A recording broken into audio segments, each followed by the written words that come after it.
UFOs, monsters, mysteries. You're listening to Talking Weird. And now, from a cabin deep in the Northwoods, your hosts, Dr. Dean Bertram and Jen Durrell.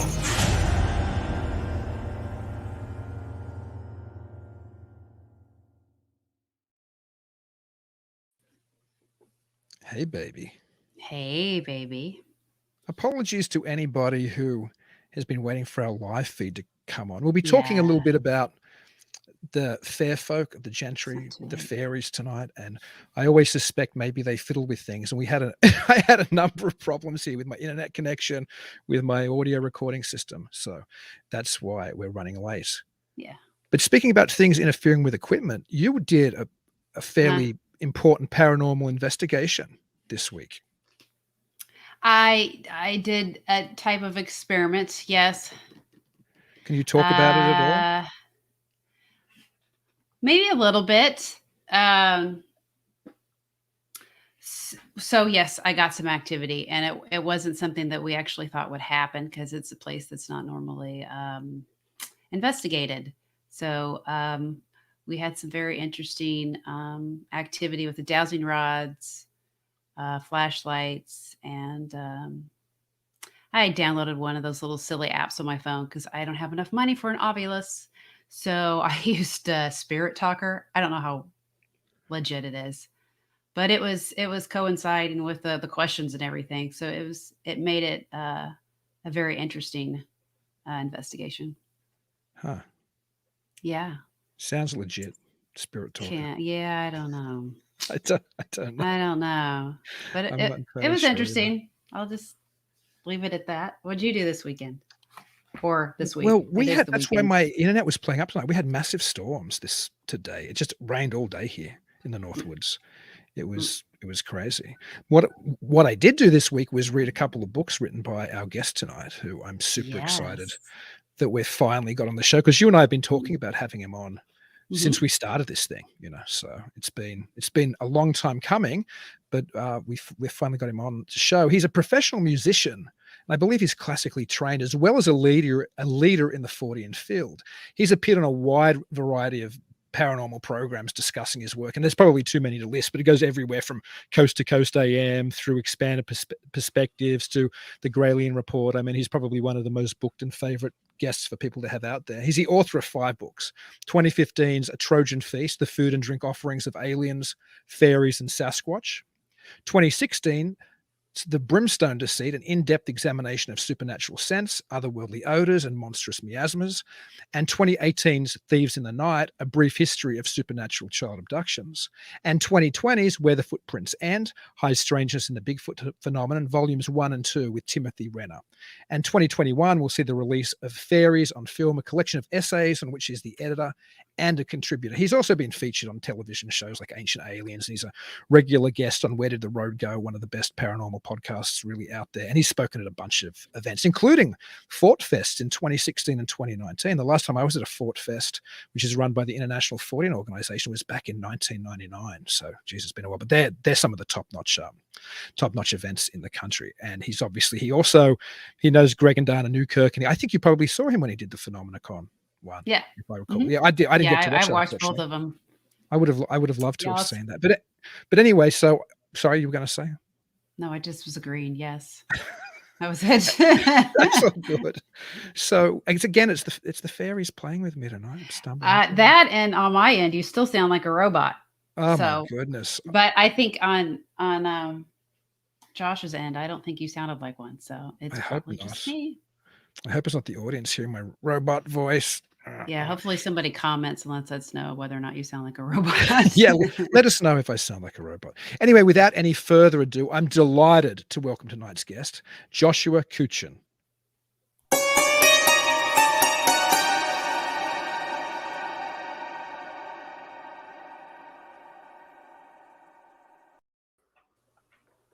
Hello. Greetings, Joshua.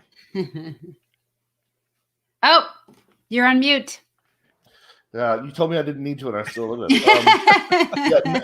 No robots here. It's like the Mos Eisley Cantina with no droids. Me. So yeah, we're good. Oh, that is good. You know what?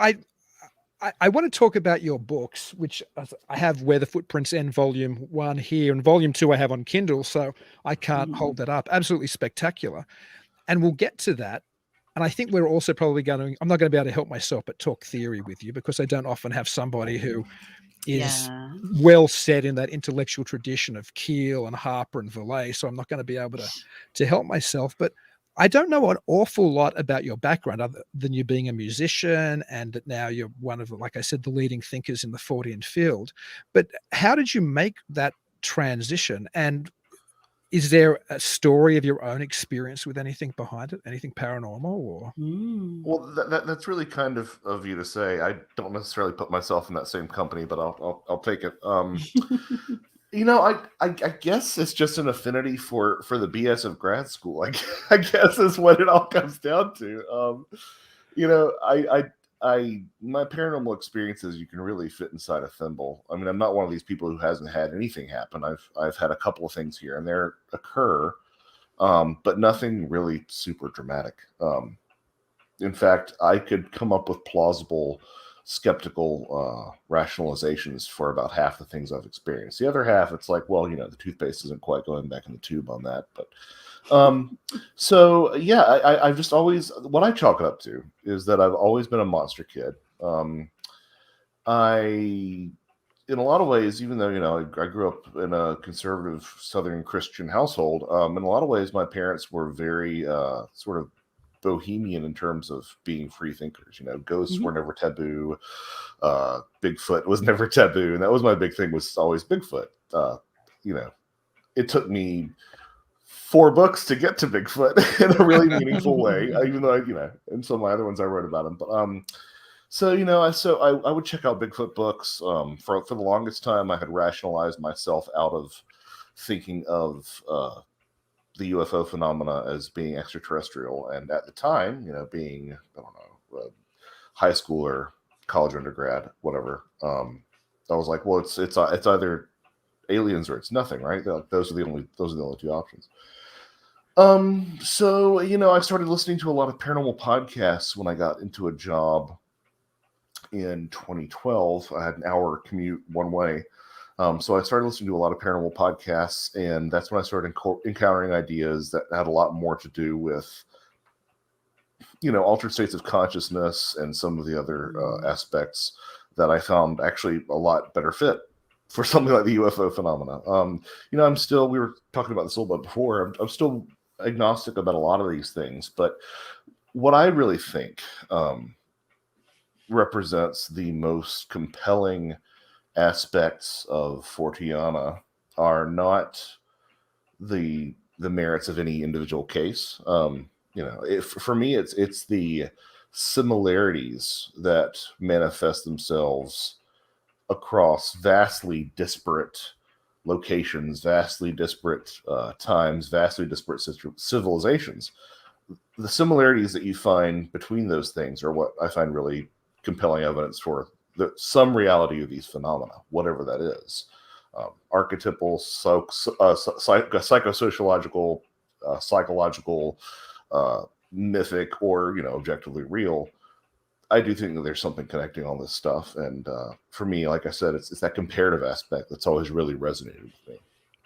That's certainly the great strength in Where the Footprints End, is that comparison between so many different aspects of paranormal and ufological and folklore lore, and particularly some of the more high strangeness elements that creep into the Bigfoot phenomenon, which are very rarely recognized by people who are flesh and blood type believers or subscribers or researchers or whatever we want to call them. For those people who aren't familiar with Where the Footprints End, could you give a little bit of, I guess, an overview of the main thesis of that book? Well, I go beyond not often addressed and say perhaps even deliberately suppressed. There really is a push in cryptozoology. It has this real materialism fetish where they really are trying to play by like 19th century kind of colonialist scientific values, and I just don't think that fits a lot of these phenomena that we run into. But the conceit behind it was my friend and co-author Timothy Renner approached me in summer of 2018. Thieves in the Night had just come out, and I was going to take some time off because I had twin boys on the way, and he said, hey, let's write the definitive Bigfoot high strangeness book. And there's a lot of stuff there, but you kind of get like 2 high strange cases per Bigfoot book probably on average. And I said, okay, you're crazy, but let's do it. And it turned out to be this big 2-volume work that volume 1 looks at folklore mostly, and then volume 2 is a little bit more experiential, so we call it evidence. That's a little bit of an arbitrary distinction. It's just a way of breaking up what would have otherwise been a really dauntingly large book. But it's all about, especially volume 1, is all about really sort of doing that comparative thing with Bigfoot and saying, okay, well, if Bigfoot is a flesh and blood creature, my oh my, does it certainly have a lot of resonance with, European fairy folklore, actually, fairy folklore from around the world, old world witch folklore, old world wild man archetypes that, trace their way through all this stuff. The UFO phenomena, whatever that is. All these different things are reflected time and again in the experiences and in the sort of body of belief that a lot of people who are into Bigfoot have sort of created around this flesh and blood primate, so to speak. So it really was sort of a challenge to that, and it's an odd position to be in because you end up siding with skeptics on a lot of things, right? Because the skeptics will say things like, well, why don't we have a body? Well, that's a darn good question, honestly. It really is. They'll say, oh, well, we don't find bodies of bears and we don't find bodies of mountain lions that often. I'm like, yeah, but we do. Like people have in the past, 200 years, 300 years, 400 years, etc. So you end up siding with a lot of these really rational skeptical arguments, but what you end up doing is you end up sort of finding a middle way and being unacceptable by everyone's standards, where you're like, well, I believe that a lot of these people are seeing the things that they describe, and I put it this way to someone. If you say, oh, when somebody says that the Bigfoot disappeared, perhaps they meant that the Bigfoot dropped down, or the Bigfoot jumped into a ditch, or the Bigfoot was able to jump behind a tree. And my problem with that logic is if you keep on working that backwards, you might as well say that the person saw a bear, right. Because you keep on making excuses for what the person saw. And, I've talked to enough people that have had good looks at a lot of wildly different things. And I could probably count on one hand the number of people that I thought had really genuinely lost the plot. I think that a lot of them are completely rational people who believe what they saw. Now, what that means, I don't know. We can talk about that all day, but if you say you're gonna believe a witness when they said that they saw a giant hairy ape man cross the road, don't suddenly not believe them when they say that at the same time UFO took off above the tree line. Yeah. One of the reasons I referred to you as a Fortean in the introduction is there's so many people who call themselves Forteans today, and I think about 1% of the people who identify as Forteans are really Forteans. And I think there's a real problem there. I think anybody who's familiar with Charles Fort's work knows he's skeptical about science, and he's skeptical about paradigms before the word paradigm existed. And I think today what you're talking about in the Bigfoot field is its own little paradigm, the flesh and blood paradigm, where they have to work the evidence inside that paradigm. They don't let anything which threatens it enter into there. And that's why they have to do this reductionist kind of reasoning that you were talking about, where it was like, well, maybe it, jumped off the edge of the hill or something. And I think once upon a time, I could almost forgive that, even though I'm certainly skeptical of science. I'm a big I suppose, exponent of Thomas Kuhn's theories of the paradigm and the scientific revolution, and how these things work, and how it's more of a conversionary process which gets people to agree with the current scientific paradigms, and actually the type of very small giants, people standing on the shoulders of giants and men standing on the shoulders of women, and it's all gradually, going up the cliff and getting more and more knowledge as we climb. It's actually more this big idea comes along, the popular kids say this is the new idea, and then everybody who wants to be a part of that kind of follows it. I mean, that's a very dumbed down version, but it's, I like to look at it in that kind of fun capacity. But so I think it was kind of understandable when there was just Bigfoot researchers over here. Okay, it's a flesh and blood, creature. And over here, there were just ufologists. Okay, they're ETs from outer space. And when over here, there were just specter hunters. But there's a new breed of person who has an interest in things across the board now. Like, they really do. There are people who are interested in UFOs, Bigfoot, specter hunting, fairies, whatever. But so many of these people still seem to be pursuing the type of science that Charles Fort warned about, the idea that, we have to have evidence and it has to fit this structure. They don't seem to be able to step back in the way that is evident in your books and go, well, there are things here happening which are clearly beyond a standard explanation or a standard paradigm. They just don't fit a flesh and blood paradigm here for the Bigfoot. They just don't fit a very simple ETH paradigm for the UFOs over here. There seems to be something else happening. So as I said, it didn't used to stagger me that people were only interested in one thing, so they had their little belief system. But it's weird to me that people can believe that Bigfoot are hairy relics that are running around the woods, but there's still extraterrestrials visiting us from Zeta Reticuli, and there's still great aunts haunting the back corridor of the family mansion. And even though when you read any of these reports at length, and the way you've chronicled them in your books clearly shows the similarities that these various manifestations show, that there are still so many people who are still happy to follow the paradigms that were created within those separate fields, as you were saying, maybe 100 years ago or 50 years ago. Or it's just strange to me that people can't make that jump. Yeah, I love the term specter hunting. I don't hear that very often. That's great. I think I stole that from Zelia Edgar, by the way. Ah. Oh, it's so much more sophisticated than ghost hunting. I like it. And she's a real gem. Yeah, I mean, I resonate with every single thing that you're saying. Yeah, I have a friend who works at Jet Propulsion Labs, and we had a long conversation. I'm really close with him, and he's of the mindset that there actually is some sort of upward arrow of scientific achievement, up and to the right, and I'm like, Matt, it just doesn't work this way, like.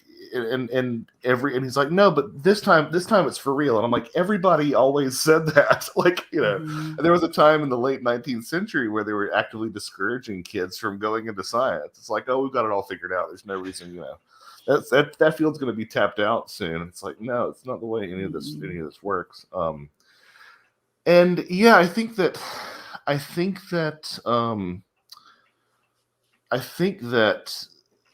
the term Fortean has a lot more of an attitudinal aspect than people like to think about, right? There's sort of there's a real agnostic detachment, I think, that true Forteans have that you don't get among a lot of UFO enthusiasts and Bigfoot enthusiasts, et cetera, et cetera, et cetera.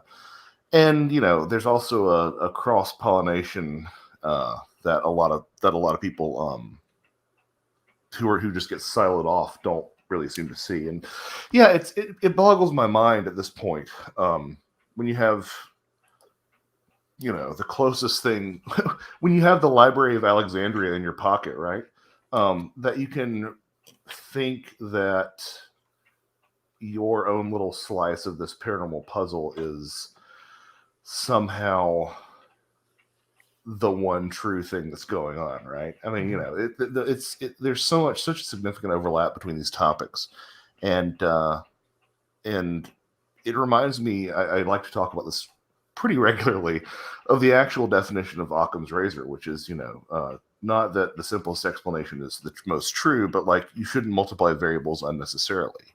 And in a lot of ways, I see something kind of like that reflected in the fact that, oh, we have Aunt Agatha running around, and we have this giant monkey, and there are these people from another planet that are coming to Right. abduct us. I do see that that's kind of multiplying those variables unnecessarily, and I really wish that there was, as you alluded to, a lot more of a sort of a interplay and a cross pollination between these things, because I mean, there's so much. I mean, that's the thing that I'm really finding a lot in what I'm looking into right now lately, is that it's kind of like people just have a lot of this body of belief that they graft onto whatever is the supernatural entity du jour. And I'm also of the opinion, and this is a little bit more controversial among a lot of my friends, but I mean, let's not really mince words and try to dress this stuff up in sciencey clothing. Like, these people are like, I think that the supernatural will be natural one day and the paranormal will be normal one day. It's like, yeah, but if that natural and normal that you're talking about is so far removed from our current paradigm, it really doesn't change the nature of what it is. It's like these people who want to say that these things are coming to or going from or going to different dimensions, and it's like, well, that's a really sciencey way of saying the other world. Like we once had a vocabulary for this stuff, and then we got obsessed and mired in, sorry, it's like Pee-wee's word of the day, materialism. But we got obsessed and mired in materialism and trying to play by those rules, that we ended up abandoning a lot of the folklore. And I just feel like a rose by any other name would smell just as sweet. And it's just, stop calling it a dimension and just call it Tirnanog. Call it Tirnanog, call it fairyland, call it heaven, or call it hell. But like, it's dimension. Okay, cool. You sound sciencey. You still can't explain it to me, but you sound sciencey. Well, I think that's the other thing Fort warned about, and I think that's why I'm so reluctant to refer to people as Fortians who say they are, because to be studying the excluded data of science, and then to be so incessant on trying to get science to accept your study of this excluded data. I mean, Fort was warning about that 100 years ago, that science was never going to accept it, but they all so desperately, they either want disclosure and then we'll know, or they'll want that Bigfoot body, or they'll want that irrefutable video of Aunt Agatha, or the ectoplasm measurement, or whatever. It just seems to be that if we're Fortians, and if that's our background, a suspicion of the way the scientific establishment works, and an understanding that science rejects this because of the way its paradigms work, then why still be so incessant pounding on the door of science and wanting to be part of the club? Yeah, I mean, you're starting from the wrong perspective, I think, to begin with, and that's why I think that things like George P. Hansen models and Patrick Harper models are so useful, is because once you start looking at this through almost like a meta-narrative context, its stuff seems to make a lot more sense. And as far as the quote-unquote reality of that, I don't know, but it's amazing to me that a bunch of nerds will be fine with the simulation hypothesis of reality, and yet then start pushing back when you say, oh no, the UFOs can control how often they're photographed. You know what I mean? It's like, it's just, again, it's that attempt of people to sciencify their perspective, or have honestly a heretical idea and put it in something that sounds sciencey so that they can justify its reality. And it's just like, well, it seems like same thing with archetypes. If you can get behind something like simulation hypothesis, that we're all living in a computer game, which I have 1,000 problems with, that we can get into or not get into, namely the fact that like it anthropomorphizes whatever that next level of reality is, and I think that's a logical misstep. But like, how can people get into that idea but can't get behind the idea that there are these little glimpses that you can get of the source code of the universe, which are archetypes?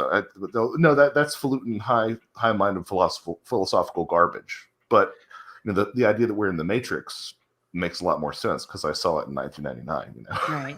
And you know what, too? It's funny how that's become popular within Yeah. elite type circles. Like people like Elon Musk and the president of Bank of America love that simulation model. I wonder if it's because it lets them feel like they can crap over everybody and it's just a simulation, so it I'm- doesn't matter.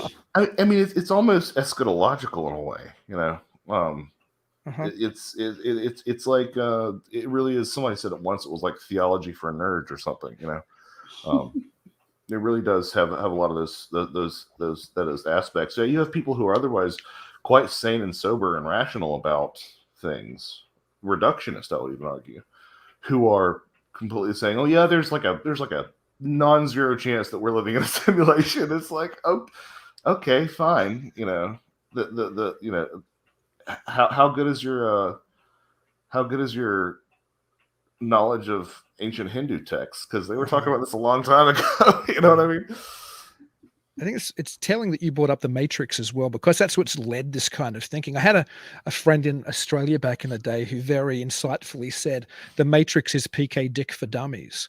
And of course, PK Dick has a spiritual element to this problem with reality. There's a higher metaphysical level. It isn't that we're all living in a computer deck, although sometimes it might manifest like that in some of the more sci-fi writing. But when you read his books like Valis, for example, which is semi-autobiographical, his concept of the strangeness of reality is dependent upon far deeper ideas that we're sitting in some kind of 30-second level computer program, and every next program makes a slightly more significant, fake reality for us all to fool around in. So I hadn't really read Dick's long form stuff when I was in high school, but I had read quite a bit of his short fiction. And I remember even being in high school at the time and saying to myself, well, everybody thought that it was such, like, the Matrix was such a revolutionary concept for a film. And I'm like, this is a pretty basic like if you were a kid watching The Twilight Zone and The Outer Limits, like, it was not even that revolutionary of a concept for a film, right? Right. But a lot of my friends are like, well, what if it's real? And it's like, well, I mean, this has been done to death. I mean, it was some novel things about that presentation, but as far as a concept, it had been done a lot. Yeah. You know what I think, though? I do think and Patrick Harper, who I'm obviously, a very big fan of, wrote a wonderful back cover blurb for your book. And to kind of paraphrase a part of what he says is that while whatever this is Bigfoot high strangeness that you're looking at there are bigger questions about the nature of reality that it kind of brings, front and center. And I think that is perhaps the value of some of this kind of work, that it does start to question, not that we're in a matrix, but what actually is happening. How are we interconnecting with this myth cycle or these archetypes or whatever is haunting us in the forest and in the night skies or in the back 40 of my property or the back corridor of some millionaire's, estate. What does that actually say about us as humanity and the reality that we exist in and perhaps interact with? I mean, yeah, I think that's. I mean, and it was so kind of Patrick to do that. I think that these are. I just think that there are these phenomena. They're okay. Let's set this back. There are these people who like to say, "Oh, Bigfoot entered modern consciousness in the 1950s, et cetera, et cetera, et cetera. Oh, UFOs just started appearing, in June of 1947." And that's such. I mean, these things are to borrow a Robert Kirk fairy term, and I don't mean it this way, but I think it's a good way of putting it. They're co-walkers with us. They're travel companions that have been with us, I'm convinced, from the moment we were capable of abstract thought and capable of acknowledging our surroundings. Like I really am convinced of the fact that there is something. Sounds anthropocentric, but there is something human about this phenomena. And I guess if a Bigfoot howls in the woods and no one's around to hear it, doesn't howl, I guess is sort of what I'm getting at here. Is that that's certainly one of the single constants that you can say about these things, is that we do kind of sit in some ways at the center of it. And when you start looking at things like something I didn't really expect to find, people who have had profound spiritual awakenings, from like seeing Bigfoot or encountering Bigfoot. Like there's something very personal about these encounters and about these experiences, and I think that alludes to the fact that that this will be with us, even if because these things do have sort of they do have, I don't want to say have lives, but they do have like waves of popularity, right? So a good example is the manner in which supposedly in the old world, if you saw your horse's manes, tangled up, it would meant that the fairies had been braiding your horse's hair, that witches had been braiding your horse's hair to go out riding with Diana in the middle of the night, right?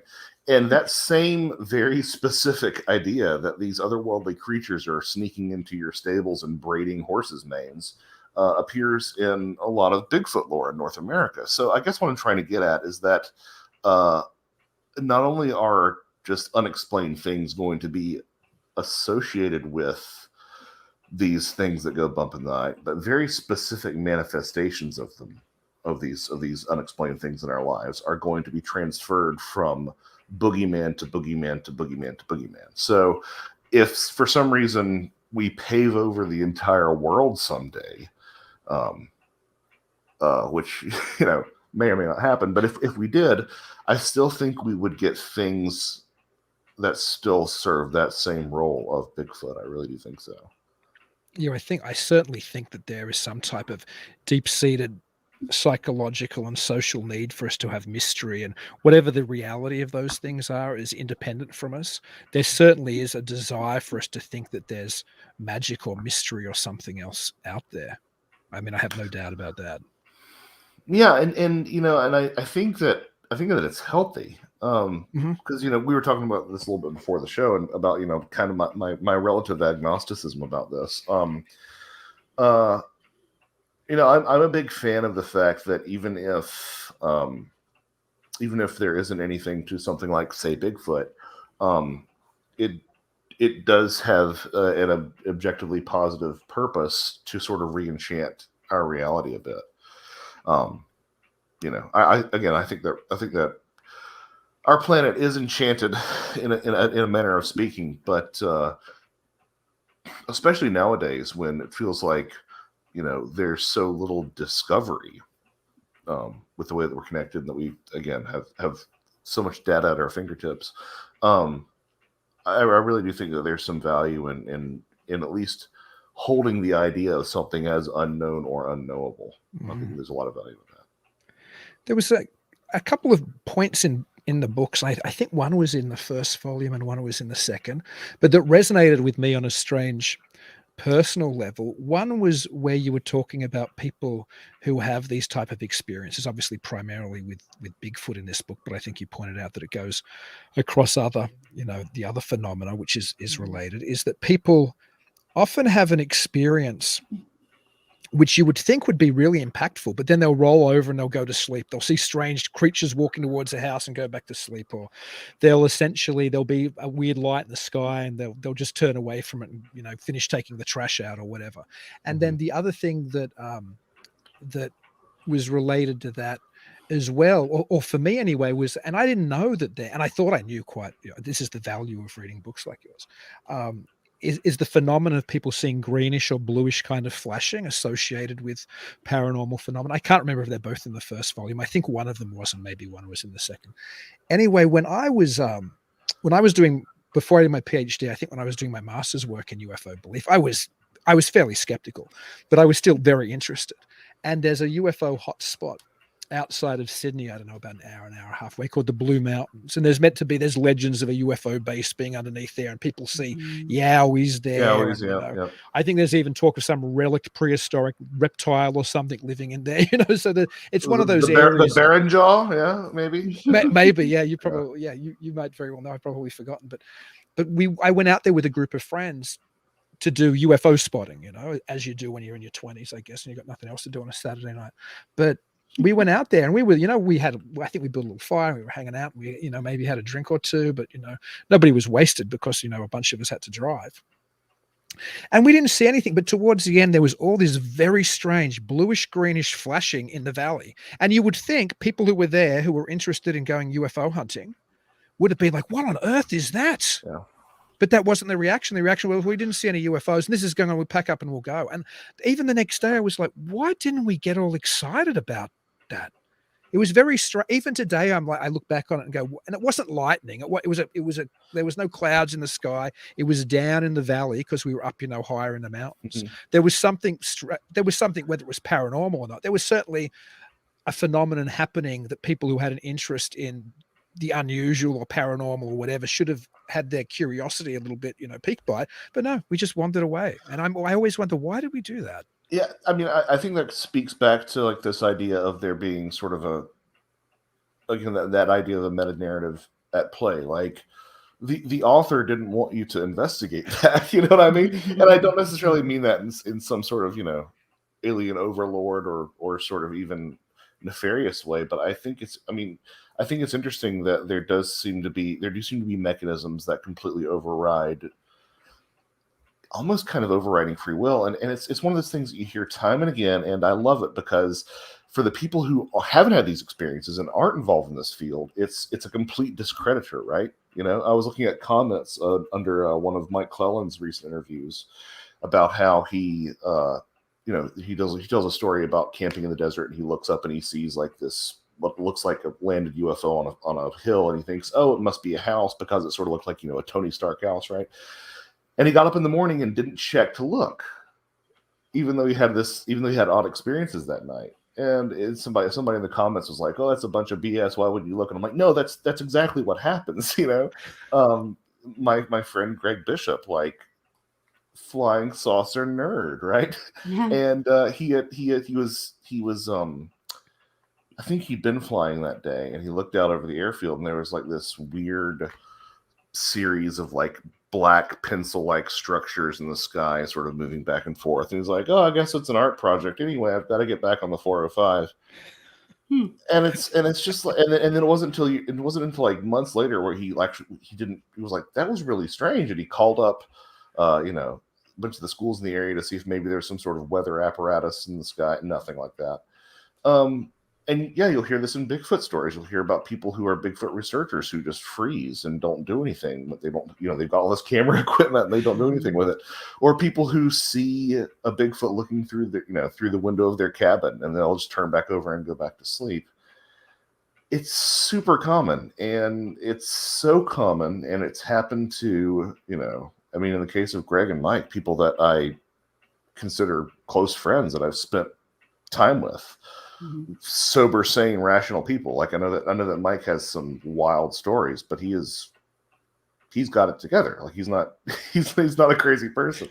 So I hear these stories enough to say that there's something to that, and I think that is just, I think it's one of the more compelling things about the phenomena. That and one of these motifs that doesn't get talked about nearly enough, I don't think, is the idea of the I call it the unwakeable sleeper motif, where you've got the spouse of the alien abductee and like the entire room is flooded with light and there are three grays standing in the corner, and if the abductee can move at all, they're like beating their spouse to death. Mm-hmm. and their spouse is just completely out. And believe it or not, you find the exact same thing. I think it's in Wirt Sykes' British Goblins, where there's this mom who wakes up in the middle of the night and the fairies are taking her child, and she's like yelling and screaming and trying to get her husband to wake up, and he won't wake up. And I'll be damned. Same thing in Bigfoot lore. The two examples that I really like to cite are there's one set of researchers who had set up like a perimeter around their base camp to be alerted to when Bigfoot would to something broke the perimeter, and they were out there looking for Bigfoot, and sure enough, something's triggered all this. And one of the researchers was, again, just trying to get his research partner awake, and the guy could not be woken up. And more dramatically, Doug Hajicek, who was associated with the Snellgrove Lake on, I believe it's Monster Quest, Ontario, yeah, Monster Quest, yeah, probably the best Monster Quest episodes in my opinion. It's great. Anybody who wants to go back and look at those episodes, I think they're all on YouTube. But this is a place with a lot of alleged Bigfoot activity, really strange stuff. I think there have been some actual sightings. He heard like this strange operatic singing out by the lake, which is another one of those high strange details that I love. The cabin was ransacked in a manner that was not suggestive of bears. They got some DNA samples from the cabin that seemed like they were a mixture of DNA from human and unknown primate.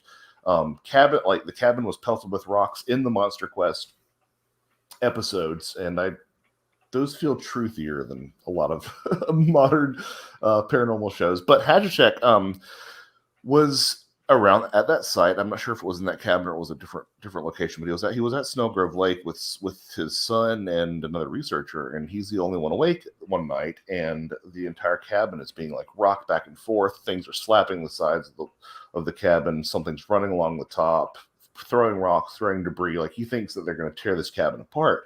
And both his son and the other researcher, he says he's like hitting them to the point that he's afraid he's hurting them, and they will not wake up. But it's a big monkey, you know. it's got this. It's such a tidy, repeated story in, like, you know, my big three: aliens, fairies, and Bigfoot. That I look at that and I say, those are awfully similar for there to at least not be a similar mechanism at play if we're not dealing with the same sort of phenomena. You know, now whether that means all of these different people are in some sort of reverie of an altered state of consciousness where they think they're doing this and they're not, I don't know. Mm-hmm. But like, it implies to me that there's something shared between all those things. And, mm-hmm. you know, the most common counter to, you know, a lot of this high strangeness and especially with Bigfoot is that people get really bogged down in this reductionist physical, non-physical thing. And I just think that's probably the wrong way to look at it. Because, you know, ghosts leave footprints, ghosts slam doors. You know, if they could do that, then it's entirely possible to me that some other sort of phenomena would leave behind physical ephemera in the form of footprints, DNA, scat even, that is at the end of the day inconclusive, much like ectoplasm and angel hair. You know, mm-hmm. it's kind of in this weird physical but anomalous and ever unidentifiable state that we just don't have the language or the conceptual tools to completely articulate, I don't think. Mm-hmm. There's a sleep story and a kind of an ignoring the phenomenon story in one of Linda Godfrey's books as well. It's also been on one of those paranormal shows. I can't remember which one now, but it involves the werewolf or dogman siege at Palmyra. Are you familiar with that story when the couple I think so, yeah. Yeah, the couple is sitting on their porch and they see essentially 5 of them or something. Yeah, these werewolf creatures, and they run inside and lock the door. But the mother goes upstairs to check on the teenage daughter. And she wakes the teenage daughter up, and the teenage daughter is hardly paying attention. She says, look out here. There's like, you know, there's a wolf man or whatever. And the teenage daughter looks out, and I think there's this wolf man standing down there looking up. She goes, oh, okay, cool. And she goes back to bed. And it's like, just when I was reading this book and you were making those comparisons, I thought there's a wolf man one that makes me think of that as well. You know, I love those stories because they're like tailor-made to not be palatable for the general audience. You know what I mean? Mm-hmm. It's like, it sounds like something that to a lot of them completely discredits the storyteller, mm-hmm. but it is one of those little earmarks that once you've heard it 1,000 times, and it's almost like, I can't remember who it was, but there was a friend of a friend who said that, like, they didn't really believe a UFO encounter unless there was some aspect of it that was just absolutely high strange that they couldn't explain. Because, you know, if I'm making up these stories, I'm not going with that. You know, I'm just, you know, even knowing that these things happen, I'm gonna come up with something a little bit more conventional. But when people have an odd detail like that, like, you know, oh, she said, oh, okay, interesting, went back to bed or whatever. Like, that's nobody, yeah. No screenwriter would ever come up with that sort of character motivation, for sure. No, that's the weird thing. A lot of these narratives do read like something that you would never see in a Hollywood movie or even an X-Files episode. There is that strangeness. And I wonder before when you were mentioning how maybe we didn't go and look at those green, blue flashing lights because the author, the meta-narrative didn't want us to.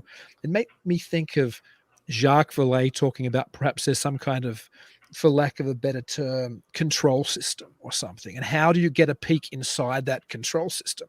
It's something Vallée mentioned in a number of his books. And since you're somebody who's done an inordinate amount of research on all kinds of different phenomena in this broad umbrella field, which I consider to be related as you do, has something ever crossed your mind, which is like, I think this is how we get a look into the control system. I think we could do this. Well, I think you got to start with acknowledging that it is, for lack of a better term, an artificial construct. And I'm starting to play with this idea a little bit more, but I'm really interested in the idea of, again, with Vallée, who said that he wanted to turn away from the film and look back at the projectionist booth and sneak in there with the key. I am sort of fascinated about the idea of high strangeness encounters in particular as almost like a form of lived cinema.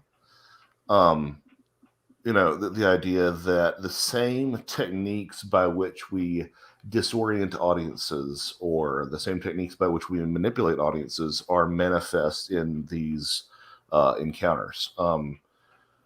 Kind of a highfalutin idea, but I think there might be something to it. And I think that that notion is kind of reinforced by the fact that some indigenous belief systems don't really distinguish between fiction and nonfiction.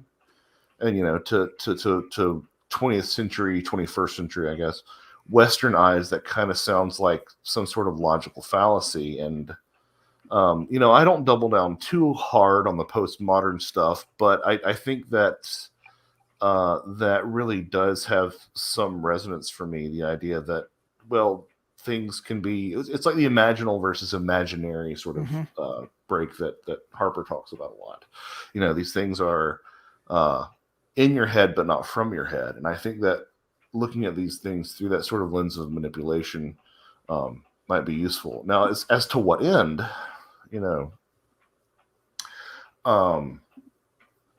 I'm not sure. Like I used to be pretty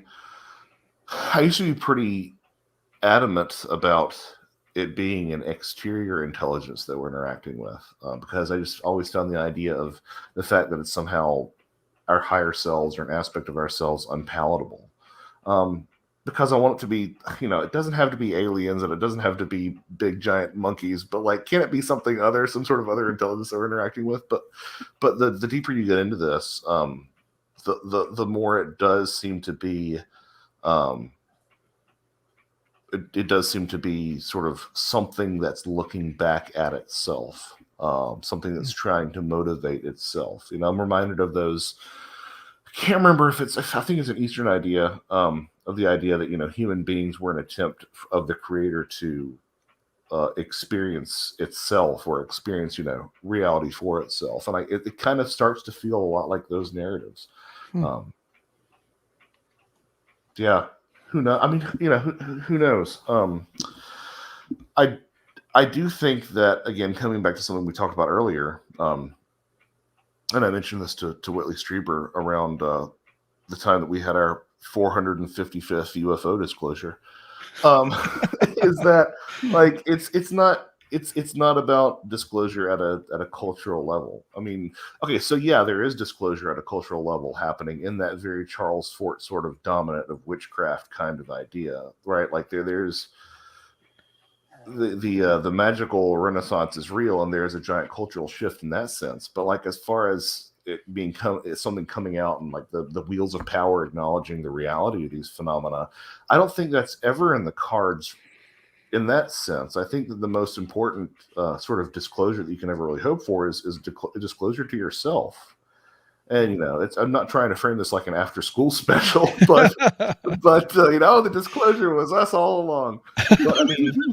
But a lot of these experiences do seem highly personal, and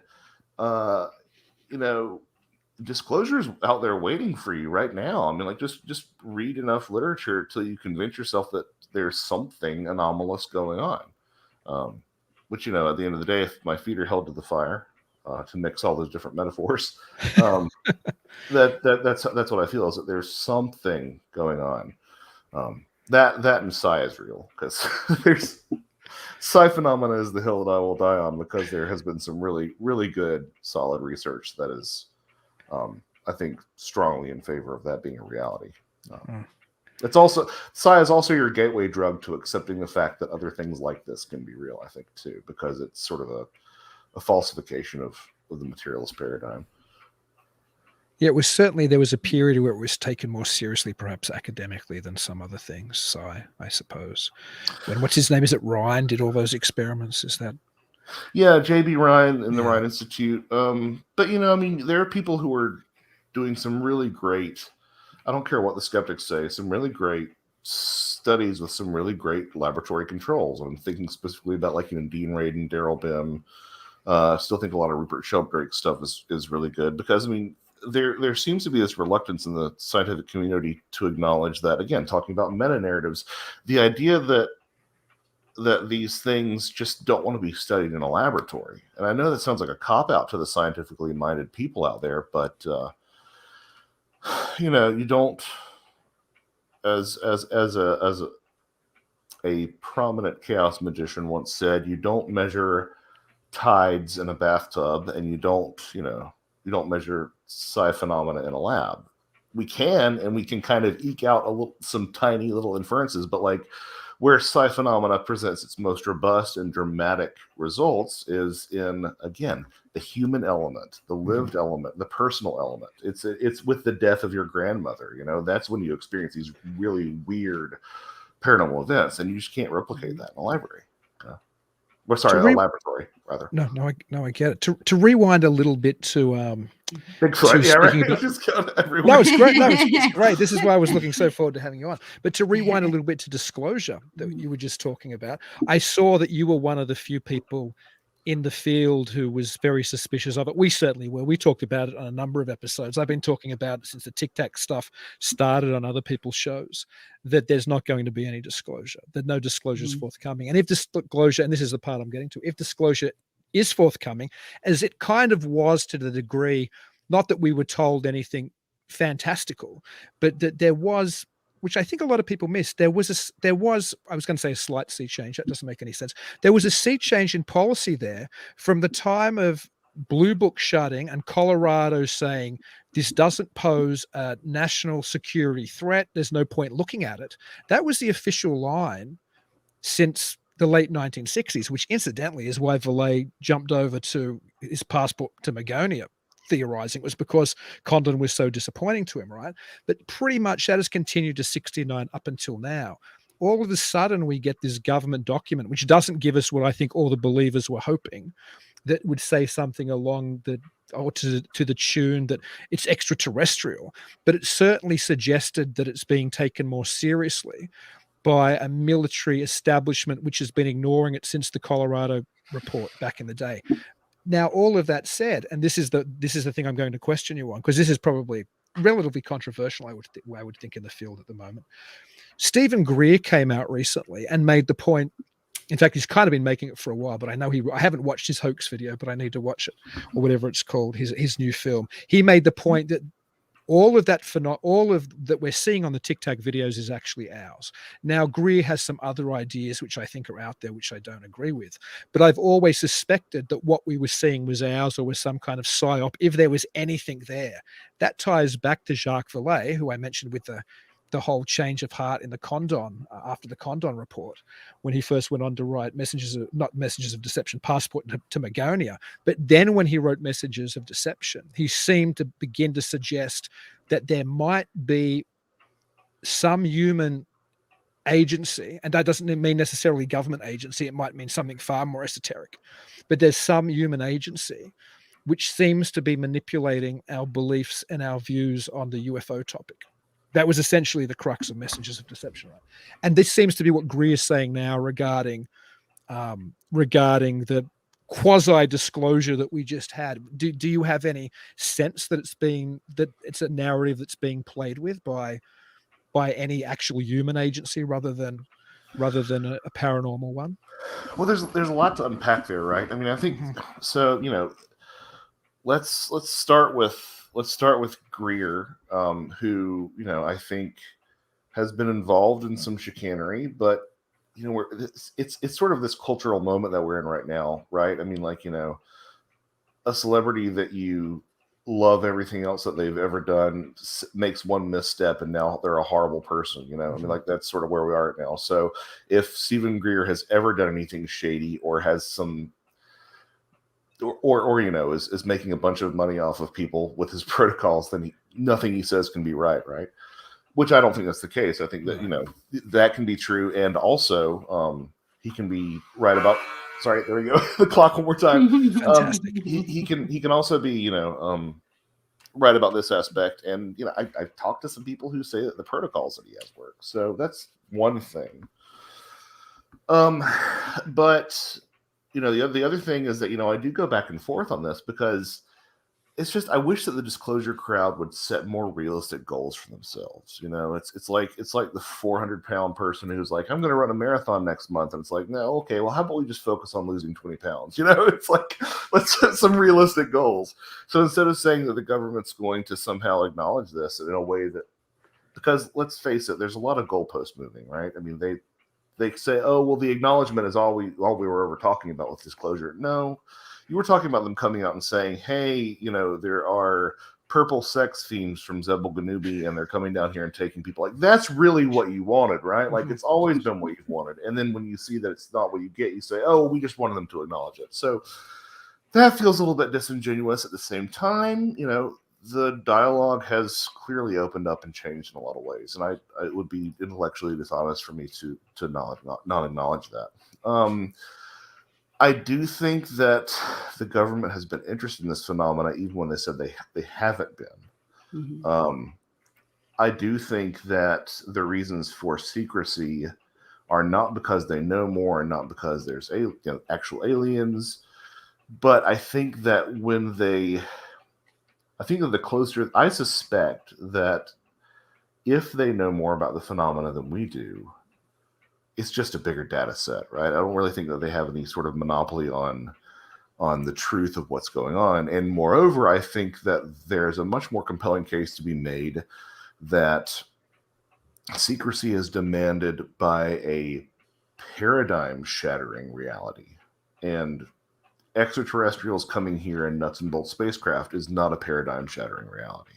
That's something that we have some concept for. It's the way that I put it to people is which is more upending of your daily life, the fact that reality actually looks like Close Encounters of the Third Kind, or the fact that reality looks more like the Iliad? Like, which changes the way that you perceive reality more? Not saying that I think that they're little old gods, but like, what if the reason for the secrecy is that it is something that's almost unknowable and that far out of their control, and that's again, these things I find much more compelling. The idea that, there is some sort of other arcane force that we can't control, that the government can't control. Like, that means that the government really is not the ultimate authority on anything. So it really does undermine the entire foundations of their control mechanism. And then finally, sort of circling around to the idea of there being people and like some sort of human element involved. I think, even pre Cold War 2.0, which we are in the middle of, pre Cold War 2.0, if you looked at the UFO phenomena as a whole, you're looking at like these numbers I always trot out, and they're just back of the napkin, off the top of my head guesses, but like 80% misidentifications, and then that remaining 20%, that's 20% is probably generous. That remaining 20% is misunderstood natural phenomena, unorthodox aircraft, psi phenomena, spirit phenomena, And then, maybe a little bit of room for ET in there too. Not my personal view, but I'm willing to concede that. But that it's really my problem. My primary problem with the UFO disclosure community is that there doesn't seem to be a lot of historical awareness, and they don't tend to see that these big flurries in UFO interest tend to happen in the middle of Cold Wars. And they are often so obsessed with examining the minutia of, what some general said in some paper, like one sentence that they're breaking apart. They don't sit back and go, oh yeah, we are in the middle of a Cold War with China. Like they never sit back and take a look at the real nadir that we're experiencing in terms of international relations. So you've got that going on, and it's been a fact that the U.S. government has utilized and sort of infiltrated UFO groups in the last Cold War to sort of gain information about what perceptions of things in the sky were. But no, now that the U.S. Navy is taking civilian UFO reports, it's got to be because they think that they're aliens. It has nothing to do with them crowdsourcing sightings of odd, anomalous things in the sky. Now, there is a compelling argument to be made that the technology in the Tic Tac videos is, pardon the pun, light years beyond what we have now. But is it really beyond the scope of the imagination when you consider the fact that Vallée was talking about things like levels of computing power that were, at least like human generation ahead of what was publicly available, because we're seeing a lot of stuff in the civilian world we're seeing a lot of stuff that's been acknowledged as technology that's pretty mind-bending. Like the fact that there are like essentially invisibility cloaks out there, that Robert Guffey Camellia stuff, but like it's a viable technology, and they're letting us know about that. Deep fakes are real, and they're letting us know about that. Like that's in civilian hands. How long has that technology been around, and what does, if we can extrapolate from that technology look like, in the future? So yeah, I think that it's very possible that there is a human element to it. And I'm completely open to the idea that there's some sort of reverse engineered component to it as well. But as far as like a group that's sort of obsessed with the ET thing, I mean, it kind of alludes to what we were talking about the simulation hypothesis earlier. It's also that old was it John Jacob Astor quote? Millionaires don't believe in astrology, billionaires do. Like something about the more money you get, the weirder your beliefs get, and I do think that there is a blatant but occulted aspect to a lot of the things that we see, especially at the upper echelons of culture and the upper echelons of the financial world. It's blatant if you know what to look for, but it's kind of also occulted in a way if you don't. And they're kind of nuts about the ET thing, and it kind of makes me wonder if those are the people who are visibly running around sending a lot of these, knee deep in this symbolism. Because like you can look at some of the naming conventions of NASA and the launch dates and stuff, and like some of it people want to say is has all. Some people want to say that all of it has occult symbolism rather. I think some of it kind of does. I think some of it's coincidence, but like there are obviously people who are very well read in their mythology and very well read in their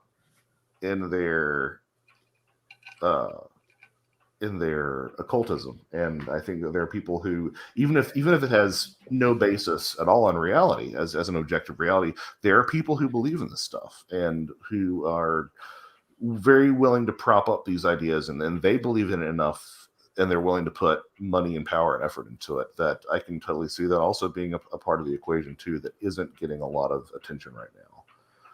I'm stopping just short of going full on full on reptilian space overlords, I guess. But yeah, I guess the best way to sum it up would be that John Jacob Astor quote.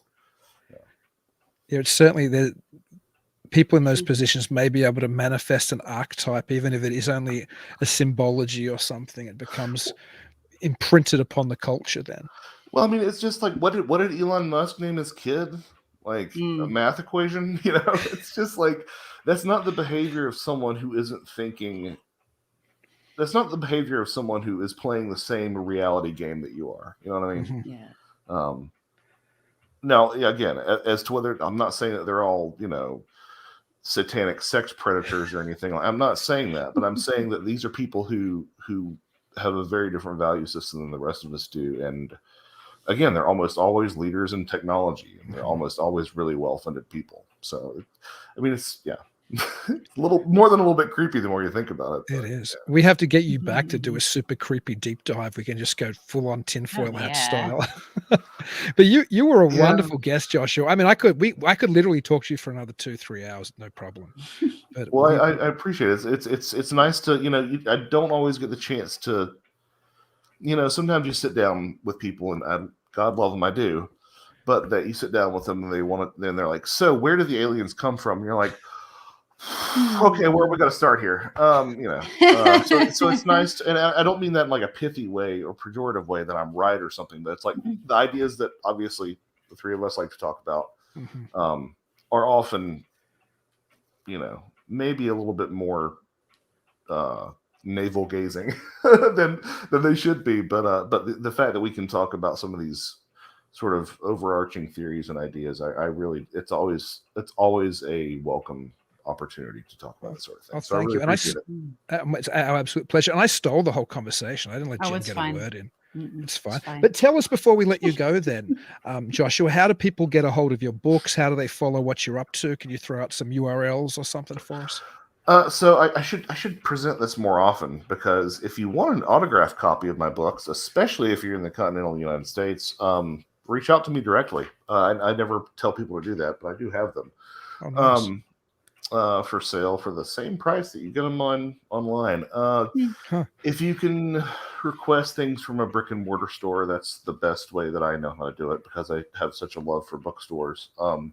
But you know, I realize it's neither convenient nor available for everyone. So if you want to go to Amazon and type in my name, Joshua Cutchin, you can find all the books there. Barnes & Noble, you can find all the books with the exception of Where the Footprints End, because those are published through the Amazon publishing platform. That may change at some point, but for right now, that's where we are. You can find out more about me, links to all my interviews, and a very poorly maintained blog at Joshua Cutchin, JOSHUACUTCHIN.com. I do have links to all my interviews up there, which I maintain that, and that's very current. But I just haven't been able to. I have blog ideas, but you know, whenever I try to sit down to write a blog post, it's a couple of hours, and those are hours that are taking me away from whatever long form project I'm working on. So it's like, I know it's bad brand management on my part, but I'm always just so drawn to the long form stuff that I neglect the short form stuff. But there's a couple of things you can poke around and look at there. Links to all my books, links to interviews, and all that stuff. Oh, great. We'll put all those links for anybody who's watching or listening in the show notes as well. And let's get you back when your Fairies on Film book drops, because I'd love to chat to you about that as well. Yeah, absolutely. Sounds like fun. And this was a great time. And maybe you can let Jen talk next time. Yeah, next time I won't say a word. I have to staple my lips closed like somebody out of a horror movie, just bleeding out of my mouth. But until then, mate, thank you so much for coming on, and keep it weird. Oh, it was an absolute pleasure. Thanks, y'all. Thank you. Thank you for joining us tonight. If you're interested in checking out more episodes, you can find us at talkingweird.com. If you haven't already, please like the show on Facebook, Twitter, and Instagram at Talking Weird Podcast. Make sure you never miss an episode by subscribing to Talking Weird. We're available on most podcast platforms and YouTube. And if you do enjoy the show, please leave us a review. Dean and I would really appreciate it. Until then, Stay safe and keep it weird.